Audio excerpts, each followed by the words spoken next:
Thank you and welcome to the show this morning.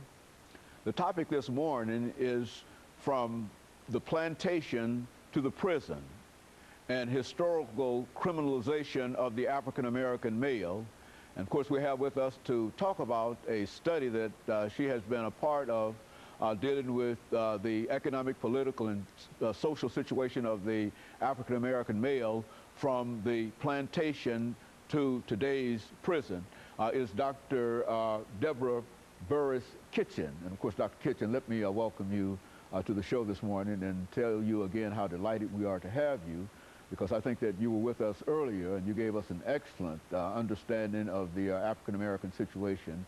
And we also might add that you are the chairperson of the Department of Criminal Justice at Tennessee State University. And so let's start this show off, Dr. Kitchens, by Burris-Kitchens, by having you to give us some information about your background, your education, and some of the things that were important that eventually led us to you this morning. And then we'll talk about the historical criminalization of the African American male. Okay, well, I grew up in Indianapolis, Indiana, and went to Indiana University for my undergrad and finished up at Indiana University in Fort Wayne.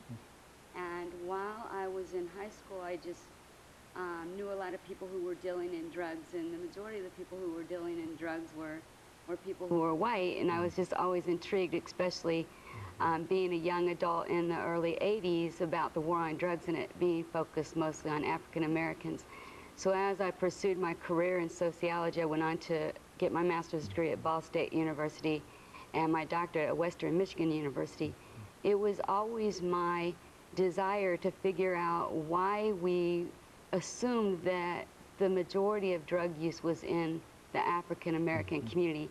And my dissertation was actually titled Sisters in the Hood, and I was looking at female involvement, African American female involvement in the war or in the drug trade and joining gangs and setting up their own gang cultures and things like that. So the reason why I really pursued my education in sociology with a focus on criminology is because the war on drugs just has always intrigued me, especially coming of age in the 80s when, you know, that was the primary time at which the war was an all-out assault against primarily African American communities. And I did my graduate work in Michigan, where of course the all-out assault was taking place in full force in Michigan itself. So and then I went to Los Angeles to teach at a private liberal arts college out of grad school.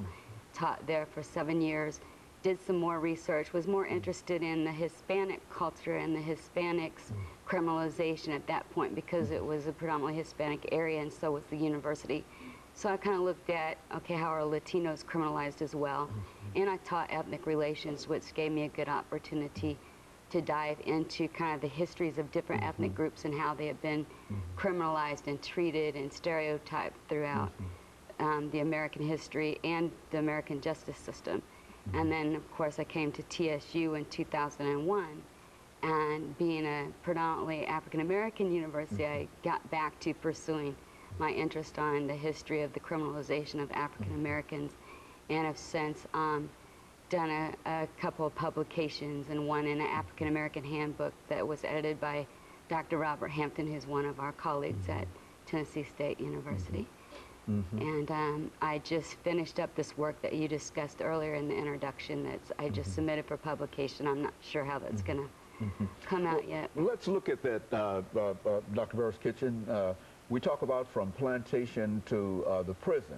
Let's give give our audience some ideas, and I'm not exactly sure how much time we have in this first segment yet. Let's give our audience some idea about the criminalization of Africans during the slavery period, on the plantation situation. Well, in order to really justify the mass enslavement of peoples from Africa, and even to deny or to allow indentured service status for a lifetime in this country after the John Punch case, I think it was, we had to actually have a religious explanation, because at that time it was before the Enlightenment period, so religion was really the foundation of justifying and legitimizing the treatment of different groups. So through the religious justification, through the curse of Ham, we basically, European Americans said, well, African Americans aren't as human, they they have to be forced to work because they're basically inherently lazy. They're non-Christian, so they're obviously evil or different or bad.